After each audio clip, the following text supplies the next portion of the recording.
প্ৰথমে আমি স্বাগতম জনাইছোঁ। আমি হলোঁ সদৌ অসম NISDLEDৰ টেট উত্তীৰ্ণ প্ৰাৰ্থী হয়। কথাটো হ'ল 2017 চনত মোদী ডাঙৰীয়াৰ এটা ড্ৰিম প্ৰজেক্ট আছিলে, যিটো ভাৰতবৰ্ষত যিমানবিলাক আনট্ৰেইন টিচাৰ আছিলে সকলোবিলাকক প্ৰশিক্ষণ কৰাবৰ কাৰণে তেওঁ এটা প্ৰজেক্ট উলিয়াইছিলে, যিটো তেওঁ এটা ড্ৰিম প্ৰজেক্ট আছিলে। সেই প্ৰজেক্টটোৰ জৰিয়তে সকলোবিলাক গোটেই ষ্টেটবিলাকতে প্ৰত্যেকজন আনট্ৰেইন টিচাৰক ট্ৰেইন আপ কৰাবৰ কাৰণে এটা DLED কোৰ্চ কৰাইছিলে, যিটো প্ৰাথমিক পৰ্যায়ত। সেই কোৰ্চটো গোটেই ভাৰতবৰ্ষত 15 লাখ কেণ্ডিডেটে কৰিছিলে, তাৰ মাজত আমাৰ অসমত 1 লাখমান কেণ্ডিডেটে কৰিছিলে। অলৰেডি 17 to 19ৰ ভিতৰত আছিল কোৰ্চটো, 17 চনৰ পৰা 19 চনৰ ভিতৰত আছিলে। 17 চনৰ পৰা 19 চনৰ ভিতৰত আছিলে সেই কোৰ্চটো। আৰু তেতিয়া কি হৈছিলে, সুপ্ৰিম কোৰ্টৰ এটা ভাৰ্ডিক্ট ওলাল, যিটো ভাৰ্ডিক্টৰ প্ৰভাৱ গোটেই ভাৰতবৰ্ষতে পৰিলে।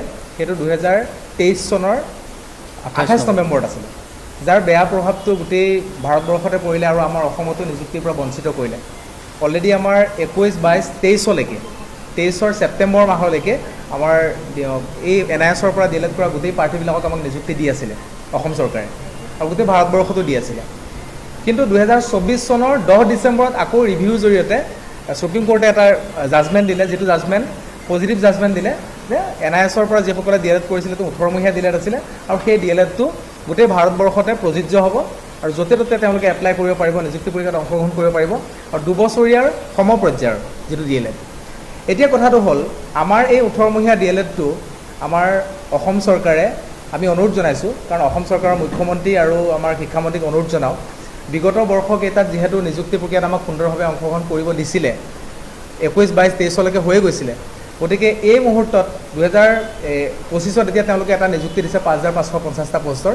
সেই 5550টা পষ্টত বিভিন্ন ইন ছাৰ্ভিচ প্ৰব বিচাৰি আমাৰ DLEDৰ NISDLEDৰ পৰা DLED কৰা প্ৰাৰ্থীসকলক বঞ্চিত কৰোৱা হ'ল। যোগ্য প্ৰাৰ্থী, বহুত যোগ্য প্ৰাৰ্থী বঞ্চিত কৰোৱা হ'ল।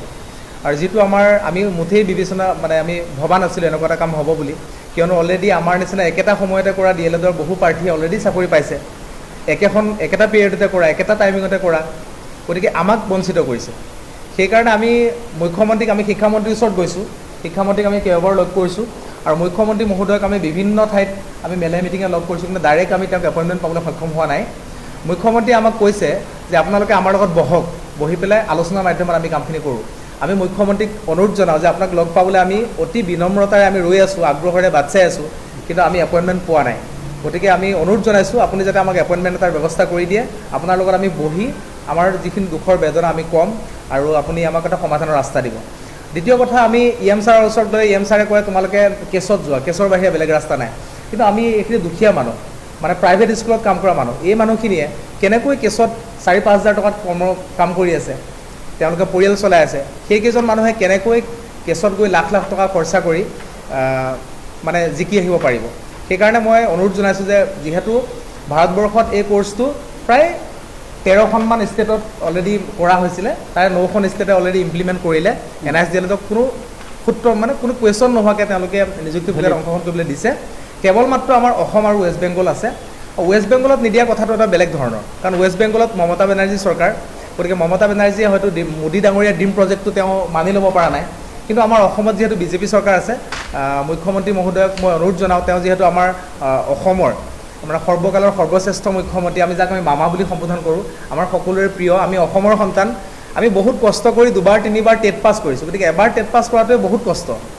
টেট পাছ কৰিছোঁ কিয়? আমি শিক্ষক পদটোত অৱতীৰ্ণ হ'বৰ কাৰণে, গতিকে আমি সমাজৰ কাম কৰিবৰ কাৰণে আহিছোঁ। গতিকে মুখ্যমন্ত্ৰী মহোদয়ক অনুৰোধ জনাওঁ যে আমাক যাতে তেওঁ এই দুখীয়া নিচলা প্ৰাইভেট স্কুলত কৰ্মৰত শিক্ষকসকলক NISDLEDৰ পৰা যিসকল যোগ্য প্ৰাৰ্থী আছে, সেইসকলক অকণমান সকাহ দি, যিখিনি ইন ছাৰ্ভিচ প্ৰব বিচাৰি আছে, অকণমান সকাহ দি যাতে আমাক নিযুক্তি প্ৰক্ৰিয়াত অংশগ্ৰহণ কৰিবলৈ দিয়ে, আমি তেওঁৰ প্ৰতি বিনম্ৰ অনুৰোধ জনালোঁ। ধন্যবাদ। একেখন স্কুলতে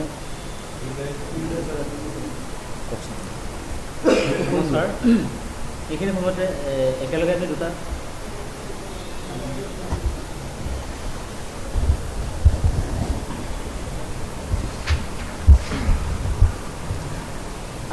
নমস্কাৰ, আমি ছাৰৰ লগত সহযোগ কৰি পেলাই দুটা কথা আমি ক'ব বিচাৰিছোঁ। সেই একেখিনি সময়তে কিন্তু সেই যিটো কোৰ্চ NIS যিটো কোৰ্চ আছিলে, কেৱল মাত্ৰ কৰ্মৰত শিক্ষকসকলৰ বাবে সেই কোৰ্চটো আনিছিলে, আৰু সেই একেখিনি সময়তে অসম চৰকাৰে ACRTৰ পৰা এটা কোৰ্চ একেখিনি সময়তে কিন্তু কৰ্মৰত শিক্ষকসকলৰ বাবে আনিছিলে। কিন্তু সেই কোৰ্চটো যিহেতুকে ইন ছাৰ্ভিচ কৰ্মৰত শিক্ষকসকলৰ বাবে অনা হৈছিলে, NISও অনা হৈছিলে, কিন্তু NISৰ শিক্ষকসকলৰ পৰা কৰ্মৰতৰ যি প্ৰমাণপত্ৰ, সেই প্ৰমাণপত্ৰটো 10খনকৈ প্ৰমাণপত্ৰ বিচাৰিছে। কিন্তু ACRT ODLৰ পৰা যিসকলে কৰ্মৰত শিক্ষক হিচাপে তেওঁলোকে ACRT ODLৰ পৰা কৰিছিলে, তেওঁলোকৰ পৰা কিন্তু ইন ছাৰ্ভিচ পুলিচ হিচাপে কোনো ধৰণৰ প্ৰমাণপত্ৰ বিচৰা হোৱা নাই। এতিয়া আৰু এটা ডাঙৰ কথা, এতিয়া যিটো UDASৰ কথা আহিছে, আমাৰ বাকী 10টা কাগজ ডকুমেণ্টছৰ ভিতৰত গোটেইখিনি দিব পৰা অৱস্থাত আছে, গোটেইখিনি দিছে। কিন্তু যিটো UDAS কোডটো আপোনালোকে মন কৰিব, এখন প্ৰাইভেট স্কুলত UDASটো প্ৰাইভেট স্কুল এখনে নিজে বনাই লোৱা বস্তু নহয়। সেইটো UDASটো এটা বিভাগৰ ফালৰ পৰা দিয়ে, আৰু বিভাগৰ ফালৰ পৰা স্কুলখন প্ৰতিষ্ঠা কৰাৰ পাছত লগে লগে কেতিয়াও UDASটো বিভাগে নিদিয়ে। প্ৰচেছিঙো থাকে, হয়তো 3 বছৰ 4 বছৰ 5 বছৰ লাগে, আৰু কেতিয়াবা হয়তো এনেকুৱা বিদ্যালয় আছে আজি তাৰিখলৈকে UDASে পোৱা নাই। তেতিয়া যিখিনি সময়ত 17 চনত যিহেতুকে নিউজৰ পৰা সেই কোৰ্চটো আহিছিলে, সেইখিনি সময়ত যিসমূহ বিদ্যালয়ত UDAS নাছিলে, প্ৰচেছিঙো নাছিলে, সেইখিনি সময়ত যিহেতু UDAS নাছিলে, তেওঁলোকৰ কাৰণে সেই NISৰ পৰা এটা অট'জেনেৰেট এটা UDAS কোড প্ৰভাইড কৰিছিলে। কিন্তু সেই UDASটো আজি তাৰিখত মানে অসম চৰকাৰৰ শিক্ষা বিভাগে সেই অট'জেনেৰেট UDASটো কিন্তু মানি লোৱা নাই। সেইটো UDAS নহ'ব বুলি কৈছে। কিন্তু পাছত গৈ পেলাই সেই বিদ্যালয়বিলাকে UDASটো পাইছে। আৰু অন্যফালেদি ধৰক স্কুলবিলাকত কিছুমান স্কুলত বিদ্যালয়ত UDAS আছিল যদিও বিদ্যালয়ত মানে কি হয়, এজন শিক্ষকে এখন প্ৰাইভেট স্কুলত মানে কণ্টিনিউ নাথাকে। বিশেষ কাৰণ আপোনালোকে জানে, এখন প্ৰাইভেট স্কুলত তাৰ মাহিলী যিটো পাৰিতোষিক সেইটো মানে নিচেই কম কৰি দিয়ে, যাৰ ফলত তেওঁলোকে অন্য এখন বিদ্যালয়ত যেতিয়া বেছিকৈ এটা মাহিলী পাৰিতোষিক তেওঁলোকক অফাৰ কৰে, তেতিয়া অন্য এখন বিদ্যালয়লৈ যাব লগা হয়, যাৰ ফলত সেই বিদ্যালয়ৰ শিক্ষকসকলৰ UDASত ৰেকৰ্ডছটো কিন্তু মানে বিদ্যালয় কৰ্তৃপক্ষৰ ফালৰ পৰাই হওক বা তেনেকৈ আপলোড কৰাটো হোৱা নাছিলে। সেইটো কাৰণে আমি মাননীয় মুখ্যমন্ত্ৰী ডাঙৰীয়ালৈ আমি আপোনালোকৰ ফালৰ পৰা আমি এটা অনুৰোধে জনাইছোঁ, বাকী যিবিলাক ডকুমেণ্টছ আছে চাওক, আমাৰ ক'ব লগা নাই, কেৱল মাত্ৰ যিটো UDAS, সেই UDASটো আমাৰ NISৰ প্ৰাৰ্থীসকলৰ বাবে ৰিমুভ কৰিব লাগে, আৰু সেইটো ৰেহাই দিলে আমি অন্ততঃ আমাৰ যি NISৰ দুৰ্ভগীয়া পৰিয়াল, এই পৰিয়ালটো অন্ততঃ অলপ সকাহ পাব। আৰু আমি সদায় আমি BJP গভৰ্ণমেণ্টক আৰু অসমৰ মাননীয় মুখ্যমন্ত্ৰী ডাঙৰীয়াক আমি শ্ৰদ্ধা জনাওঁ আৰু আমি সমৰ্থন কৰি আছোঁ। আৰু আমাৰ যদি সমস্যাখিনি সমাধান কৰে, আমি অদূৰ ভৱিষ্যতে আমি তেখেতৰ লগত আছোঁ আৰু সদায় থাকিম। ধন্যবাদ।